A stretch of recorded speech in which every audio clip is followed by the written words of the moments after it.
As President Trump touts his push for peace, there's a new Reagan Defense survey showing a majority of Americans support the U.S. being more engaged on the world stage. 64%, strong number there on the survey released this week.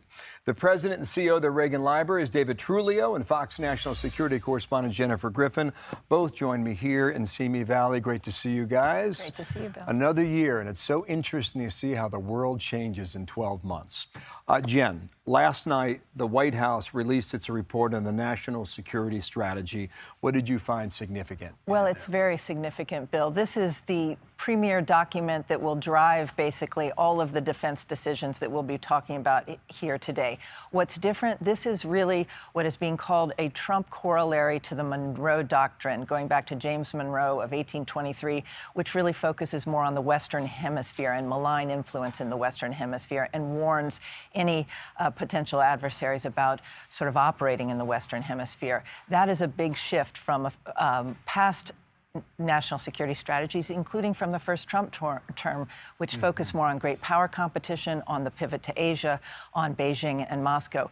The focus is on the Caribbean, Latin America, and there is mention of China, not of Beijing per se. It lowers the temperature and tone, I think, in terms of China. It says we will certainly keep the status quo in Taiwan. Very little mention of the Middle East. Says that ending the war in Ukraine and preventing it from spreading to Europe is in the country's national interest, but a very soft tone against Russia and Putin. Pete Hegseth, Secretary of War, is expected here on Saturday. Lucas Tomlinson is going to do the interview, and we'll see what sort of news he makes as well. David, how do you react to this report? Look, this is a super consequential time for the country. The threat environment is very complex and dynamic. Our Reagan Institute survey shows that Americans broadly support an engaged U.S.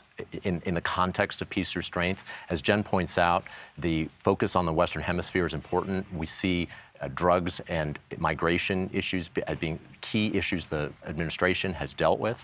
So it makes sense. Also, the national security strategy talks about reindustrialization. That's a major priority for the administration, and it'll be a major topic here at the Defense Forum. We've been coming out here for more than 10 years together. I think the numbers that came out in your survey are higher than I can remember, actually. Look at this one here. More likely to achieve peace when the U.S. has the strongest military. 71% of Americans you surveyed agree with that, David. What's that suggest? Look, despite a lot of talk about division, which you'd especially pick up if you're listening to the mainstream or establishment media, Americans broadly believe that the most fundamental role of government is to protect them, and they want a strong military and a strong national security to ensure they're safe. Jan, here's another one. Which country do you see as the greatest